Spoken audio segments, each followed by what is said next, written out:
Hindi ka-impas, kung i-reloan, hindi ka-impas, mangutang sa ka, muna magdaghan.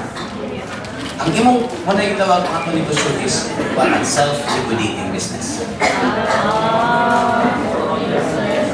Hello, question.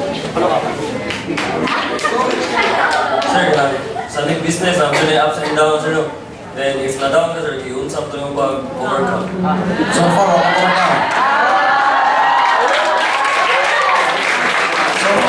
madam. Yes, nalay panahon nga buhinay mo negosyo, pero kinang gitawag kanang kumuhanson gyud ka. So taw ko ni mga pensyon sa imong mga tao. Buhan ba double time ta? Sa una, duha ka round naman ta, sa city wait na naman mo. So ni down man imong business, ano di matamay imong tulong? Okay, 3 rounds na. In order for us na magkakunta ta, nakunta kita. Pero so far ako kalbig down kayo. Nalo panahon ng mga adlaw ng mga karang dinos sa pasahero, especially summer what hindi na pasahero kaya sa mga mga estudyante.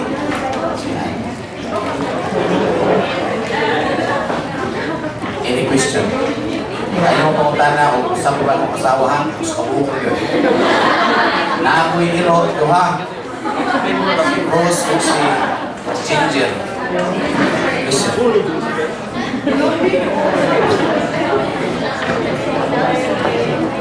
English ma'am, Tagalog. Saya lang, sir. Ay, sige nga naman, sir. San Fernando. Sir, ganun na ako, sir, ba, if, di ba, how do you handle your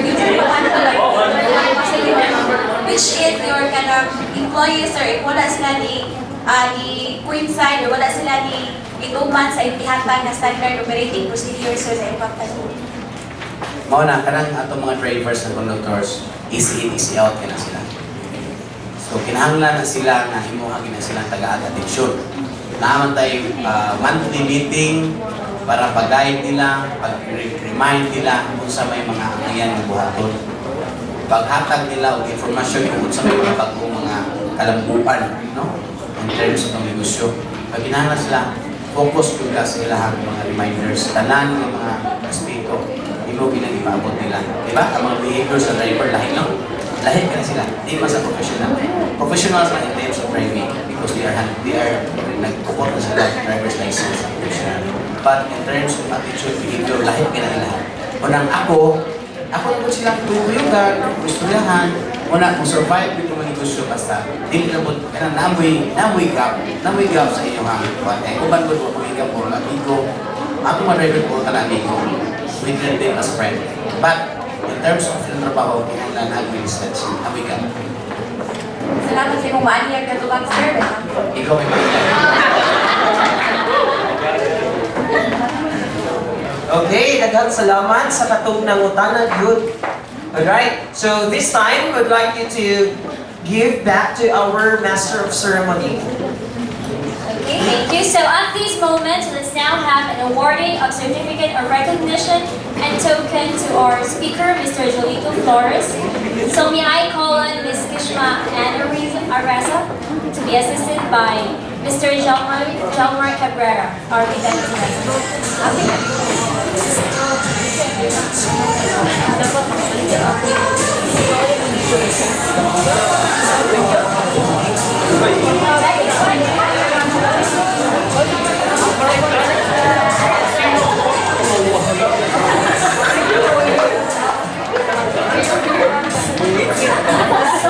University of San Jose Recoletos, Magallanes Bay, Cebu City, College of Commerce, Department of Marketing and HBR presents this Certificate of Recognition to Mr. Jolito Flores for being one of the resource leaders and successfully sharing his expertise in the sales grade and unleashing the sales prowess in youth seminar conducted at the University Pacific Hall, University of San Jose Recoletos, Cebu City, the 1st of March, 2014. Given this first day of March 2014 at Pacific Hall, University of San Jose Recoletos, Cebu City, Philippines. Signed, Kishma Reza, Professor. Dr. Emilio D. Matthews, Jr., Chairman, Marketing of HDR Department. And Dr. Edgar R. Nicoya, Dean, College of Commerce.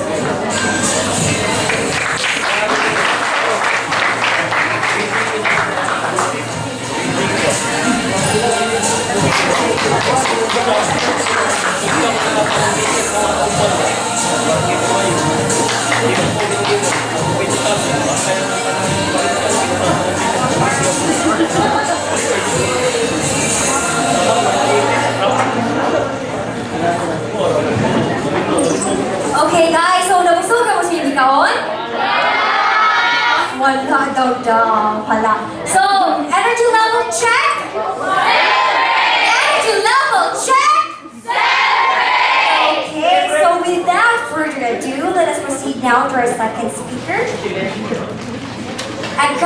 of Industrial Engineering at the University of San Jose Recoletos. She is the head of Human Resource Operations at Viscal Development Corporation. Development Corporation. She handles service delivery and business process management at Viscal Development Corporation. She is also the sales and marketing financial consultant at Cruel Life Insurance of UK. She finished her master's in management at the University of the Philippines. Please help me welcome Mrs. Emma Loron de Jesus.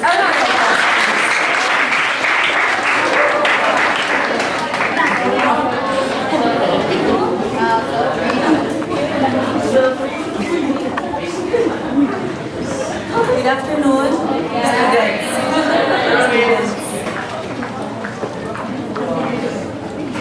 Okay, so, may hapon, so mag-Bisaya sa kuno, Bisaya si sir. So, isa may dili kasabot o Bisaya here. Wala. So, the topic for this segment of the presentation would be to prepare you. Either you would become a manager or you would become a staff. So, gusto ko magkita sa studana, no? Katong, so, kaya ito si sir, kaya supervisor na yun siya. But ako, I started from a staff. Mayroon ka rank and file, wagin yun taan na, kung gusto ka nga mulang mo ka sa itong kaugalingon sa, wagin yun ka sa studana, yun, no? So, muna akong giyagian. Okay? So,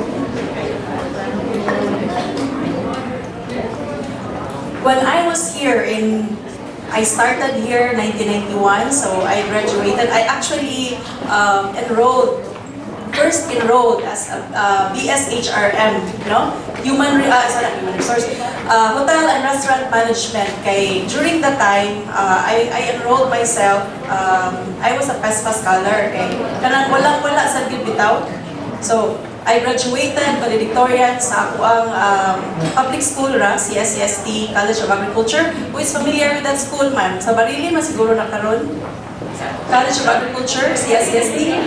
I think it's in Barili now. Yeah, that one. So it used to be a CSCST, no? CSCST system, no?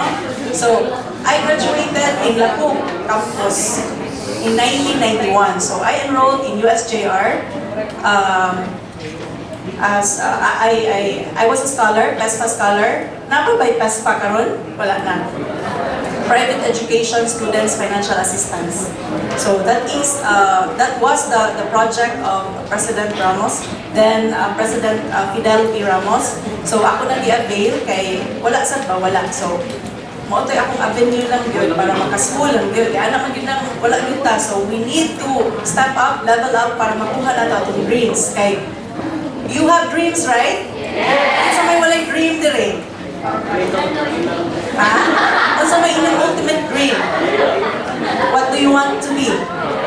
When you grow up, you're already grown up, no? So right now, you are aspiring. 180 lang ta, kay para madali ta, no? Okay. So I know that you are aspiring to be, siguro na gusto ninyong mag-sales, na gusto ninyong gusto ko ba inyong sundan na mag-TV, mag-host mo sa mga TV shows, ana? Gusto mo, ana? Mag-broadcast media, whatever, gusto ko ba inyong dihang gusto?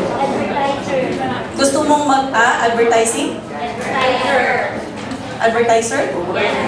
Promodizer sa tindahan?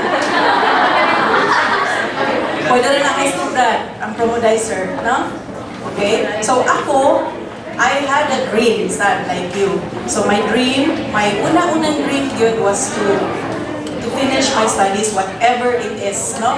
And whatever it takes. Kaya maura man yun na. My parents taught me, kanirag yun, wag yun ko ilaing mabili ni mo day. Edukasyon ra yun. And it will release you from the bondage of ignorance. No, maging na sa una, di ba?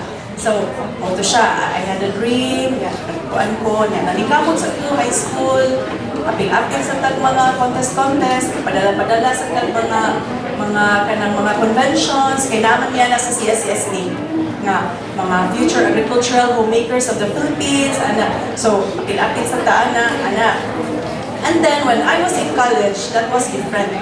Lahit na ang struggle sa college kay naana diha ang mga kanang kalisod na gyud nga lisod nga murag di na ko kahibaw sa ni na ko so nagtrabaho ko Jollibee. I work in Jollibee. I work part-time in Jollibee. And then nag-white gold house ko for a time katong nag-waitress sad ana para lang gyud nga to make both ends meet. Kay lisod lagi lisod, no? So kasagaran baya or mostly those people or those students nga naglisod gyud mo gyud na ang mo-achieve, no? Do you agree? Yes. Ang katong mga hayahay kaayo murag okay lang na may pagkaon sa ila. Kami we had to work for our food, literally. Maglabada mi usahay, tapos ni bubuhat, no? But I'm not telling you, no, modesty aside, I'm not telling you para nga murag manghampo ko ba dili. So I'm here in front of you to make you see na in dreaming the eye and making it come true, it is magical. Okay? Sige, so let's start. Basically, this is about motivation, kanang how you engage your people. So, kung ikaw mahimo na kang manager, you want your employees to be motivated and to be engaged and inspired so that you can achieve your objectives. Unsa man ang objectives nato? If you are a manager, if you are an owner of business, unsa may atong objective? Ikaw sir, unsa may objective nimo gyud? When you are an owner of business, unsa may imong objective? Pila ka objective tanan? Ha? Profit. Wa may magnegosyo para malugi, no? Okay? So, kani siya, kato yung ingon kay negosyo to, kaning ako, how to motivate your internal resources. No? So, if you are a manager of a group, so, in order to power up your sales team, you have to make them engaged. Dili lang na satisfied kay nasulduan nimo, okay na sila, dili na siya yung anak. Engagement is the key. Ano ang engagement? So, muna ito istoryaan karon engagement, okay? So, to maximize performance, satisfaction is not enough. So, dili enough na imo lang i-satisfy ang ilang hygiene factors, ilang mga needs like the need for food, the need for shelter, the need for clothing, the need for unsa pa nga need, education, dili lang kana ang makasatisfy sa tao. So, unsa man day na siya, it does not just allow employee to survive at work. So, dili lang na mo-survive lang siya. He has to thrive. So, it is a boss or a manager's job to make the employee thrive at work. Kung sa may ng thrive, and kung sa may difference sa thrive o sa survive. Ang thrive has the engagement factor, meaning you're happy at what you're doing. You are totally in sync with what your business wants you to achieve. No? So, unsay objective or unsay vision sa negosyo, inline ang thinking sa inyong tao. Okay? O na siya. Satisfaction versus engagement. So, naa na siya, and those are two different terms. Okay? Satisfied employees are those who feel good. So, kanang mo feel good ka, it's okay. It's fine. No? It's okay. But, it does not stop there. Kanaday mo feel good ka, how about kananigyan mo feel good, kanang mo trabaho lang kay, para lang yun makatrabaho lang, anak. Then, unsa man na sila? How do we call them? No? Kung ang ato ang expectation for a good employee or a nice workplace is engagement. So, ang pag-satisfy dahil sa employees mo, feel good sila, di pa gid na siya enough. No? So, those who feel great when doing their best in work, mao na atong objective. So from good to great. If you have time, you get the book of Jim Collins, that's Good to Great. Take it down, no? So Good to Great, you read that, it's a very good book.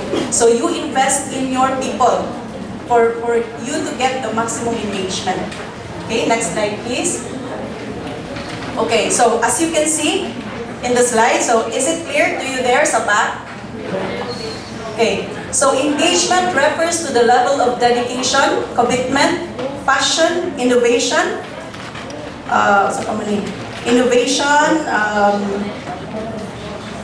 emotional energy a person is willing to expend.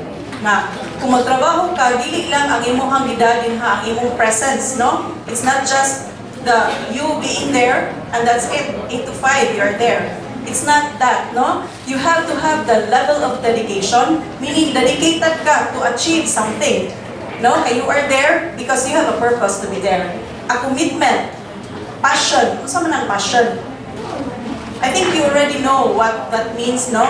Pero how do you define it? How do you make yourself or how do you identify yourself to have that passion? Being a student, what is passion for you? Huh? Study hard? Is it passion for you? What is passion for you?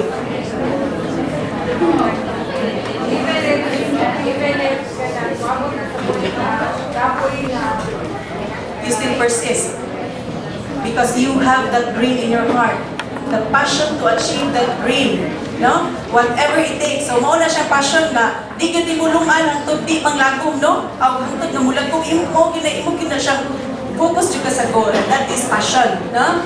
Okay? Emotional energy. Emotional energy. Be careful about emotional energy. Kay ngano? Pwede na siyang energy mahimong positive, pwede sa siyang mahimong negative.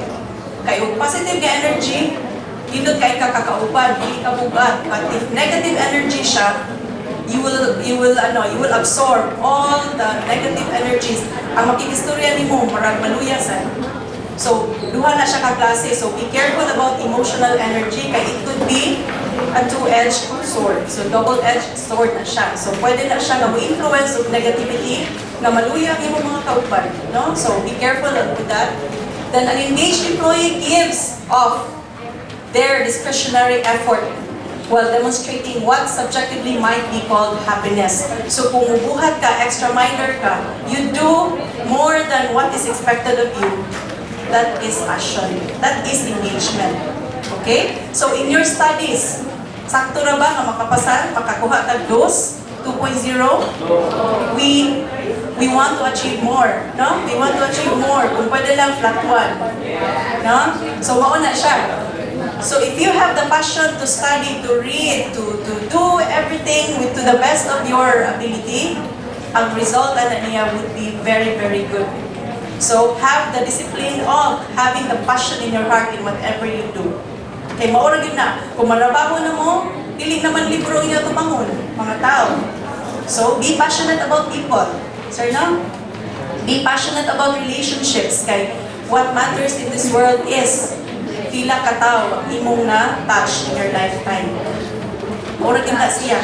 To be engaged, you have to be fully committed to have the best relationships in isang asa ka. Pwede man tamuli mabalhin ng trabaho, no?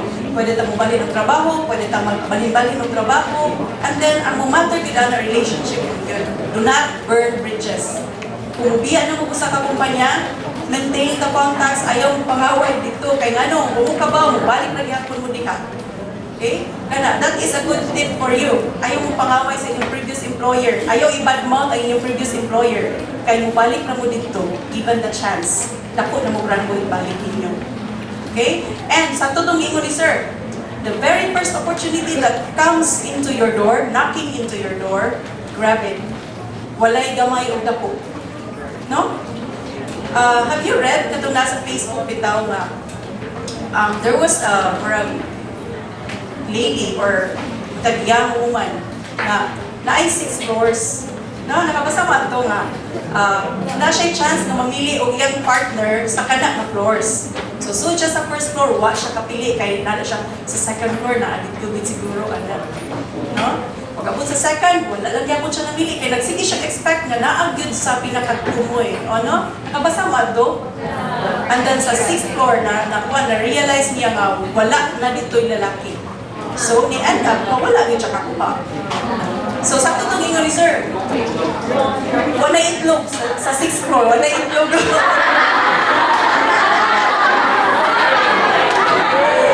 No? Nag-relate lang ang topic, no? At the first opportunity nga muna sa inyong door, ayaw bali-bali, no? Dili ta mamili kung trabaho. Okay? Kana anything that we put our hands into, we learn. So, okay na siya akong man I want to impart to all of you. Okay? So, an engaged employee doesn't rely on a situation to simulate satisfaction. So, ang kana di ay happy good ka or engaged ka, bisan dili kaayo nindot ang imong environment, you feel good. You're happy because ang imong happiness comes from within man. Dili man nga akong boss pa. Lain kay siya kay which ko ni tagad karon adlaw di ko happy. Di man namay ngon ana nga mga tao nga magdepend ang ilang happiness sa external factors. That is very bad, no? So you have to learn how to be contented with what is within your capacity. Kay kung kuha na gali mo try mo, kuha naman mo start naman mo compare sa imong kaugalingon sa uban. Di ba, sir? Kung mo start na to compare sa atong kaugalingon sa uban, kung say success atong mga classmates, uy, manager na lagi siya. Ngano ako? Staff pa manggihapon ko. Does it mean nga I'm lesser as a person? No. Sometimes, no, saktong ingon ni sir, nga, usahay, dili na bright ato tanang oportunidad. You are there at the perfect timing, at the right opportunity, the right place, at the right time, mauna usahay makapromote mo. Sakto, sir? It's not necessarily nga kay kinabrightan sa mong batch, dako gyud ka dayon og rango. So, at the very first opportunity, grab good mo kay anything that you put your hands into, you will learn. Okay? So, mo na akong i-impart yun sa inyo ha. Okay? Next slide. Ang kaning discretionary effort, mauni siya ang margin. Mura bitaw, ang gi-require na effort nimo is kanira, but ang imong gi-effort is ingon ani, katong difference mo to siya ang extra mile. Mo na siya mag-make sa difference, no? Na mailahan mo ba, like mag-bake ka okay. Lahi man ang tilaw sa katong, para lang kapasar. O sa katong naagyo'y art, naagyo'y love, murag magluto ka ba, na extra seasoning, so lahi gid ang taste kung na extra mile. Mura na siya o relationship. No? Nga, you nourish it with presence, with time, with whatever, no? So katong naagyon ang passion mo, gito siya ang nindot nga relationship. We have different levels of relationships, no? So naay relationship nga enriching kaayo, naay relationship nga dry sad kaayo, naay relationship nga stifling kaayo, nga mura kang matuog. No, nga instead nga malabli mo ang tao, maglakot ka, di ka ganahan makikita kay mura kang ituog, no? So ganahan mo ana, dili. So ang relationship nga nourishing, nga free, murag okay ra, di kayo luwag, di na sa kayo kubot, no? So, mo na yung sakto nga relationship. So, mo na siya ang pasabot na, no? Na in anything ba, you strike a good balance between things. Na dili pwede nga absolute yun siya. Ya, kamo na may mutimpla na. Kaya depende man na nato kung saan na itong pagwa ng atong future. No? Do you believe that the future is in your hands? Yes. Do you believe that you define your success? Yes. Or dili? Naiuban nga, hindi pa kayo klaro. Ako before, naguna-una ako ba nga, success naman siguro is for the rich. Nabot na sa akong kuwan nga, anong yun nga? Ang katoy noong mga hindot na kayo o kuwandaan, kahit mo manulidag po kayo posisyon, kay they know man the people sa industry, like, i-refer sila sa anak sa ilang kuwan. So, makuha sila, diretsyo sila sa dakong rangko. Magkita nga way kita ilado, sugod yun sa sinudanan, no? Lipay na kayo ka, nga muna yung sweldo niya. Pag start na ni mo compare, sino mo magkaupan mo lang, nag-iyo ang sweldo. So, mga na, di na ka ma-happy, no? So, try to be contented with what you have and be happy from within. Dili nga magsalig ka nga, dili ka, duwa ko si Muyag, di ka malipayon, dili na siya sakto, no? So, our happiness should be regardless of the situations or the external forces around us. Okay, next slide please.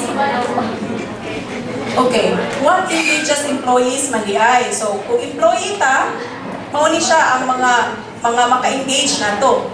If everything is clear to you from the very start, pag-offer pa sa job sa imuha, klaro na kung unsay expectation sa management nimo, kana, ma-engage ka. Kisa may ganahan ninyo nga exud, interview ninyo, inon ka nga, ay, bisa kung saan yung trabaho nila, tanan imuha. Basta lang, kung sa isumo na ko, mo na imong trabaho, ganahan mo, na. Dili, di ba? So, kung clear na daan ang expectations sa imuhang boss nimo, that makes it easier for you to engage. No? Klaro ba? Klaro. And the second is, you have the right materials and equipment to do your work right. Okay, so tagaan ka og tools for trade. So unsa man ang mga tools for trade? Really interesting ang topic. Kaya stop ko. Katong mga nagsabat, siguro ganahan, no? You can actually step out if you don't want to listen. Kaysa i-distract niyo ang mga tao na naminaw. Okay? So, you have the right materials and equipment to do your work right. So, kung mayroon ka salesman, like mga medrep, unsa may mga tools for trade sa medrep? For them to do their job properly. Kaya ilang mo medrep? Familiar sa ilang medrep? Kana mga pharmaceutical company. So usually tagaan sila mga auto, mga sakyanan. Kay muruta mo na sila, mga to sila malambang, mga to sila mga doctor, cover sila. So a car is a tool for trade. A laptop is a tool for trade. A printer na handy is a tool for trade. Kay sometimes they release invoices man, so they have to have a tool for trade. Sample, kanang mga tambal, na usay, aturas mga relative panghatag, no? Mga tissue, mga company collaterals, kana, corruption na siya, dili na siya sakto, kaya ito dito tala sa mga doctors, no? Pero some people, kay in-access naman sa good kayo, ipanghatag sa mga pharmaceutical, grabe dito budget, so pwede rin nila ihatag sa ilang mga relatives. Kaya I have relative medreps, so nagaan sa kuba, so okay, nasan kayo, nakabenefit, but kung ako to siya, murag, di man siguro to sakto, kaya it should have been given to the doctors, no? Kaya ang doctor, every time na magpa-check up, iya man to ihatag ang katong sample together with the katong marketing collaterals, katong mga kuan ba na logo sa company, like issue, mga Glaxo, mga rubbing alcohol, mga kanang mga Angel, wala siya. And then you have the opportunity to do what you do best every day. So, ang kanang kuan, kanang ma-engage ang employee nimo kung naa ka tagaan kanya liway nga makadiskarte ka kung unsay dapat nimong buhaton. Kay og trabaho nga i-define niya 1, 2, 3, 4 kani gid mo ha, number 1, number 2, number 3, number 4. Ganahan ka mawa kay diskarte sa imong trabaho. Nga ang imong amo nagsige lang jud sa imong likod. Wala kay freedom ba nga to do it your way, no? So sometimes kana inana kay naman ay ako i-discuss later kung unsa mga types of management, no? Management styles nga maka-best thrive kung unsay mga maka-encourage sa tao nga ma-engage. Makahibaw mo ana bitaw mga companies nga sige nag-resign ang mga tao. Naman na. You can observe that in the industry later, no? Na ano gyud ka ang kumpanya, no? Wa gyud magdugay. No one stays long. Okay ka sweldo pero manong believe magyud. Mauna siya because of the management styles, leadership styles, no? I will discuss later. And then you have received recognition or praise for doing a good work. Sometimes dili financial ang maka-motivate sa tao. Not financial na increases, dili. Sometimes anaan ka ba? Good job. Say, kuhiton na kaagyan ka na. Ang ganda nun na. Anaon lang ka ba? Ang cute ng presentation mo ha. Anaon lang ka, murag, wow, murag na abay kuan sa imong moral ba? Kay kita mang good ka ng, whether we like it or not, KSP mang good yun tagid ng pagkatao. Kanang, we want recognition, sir nga, even to our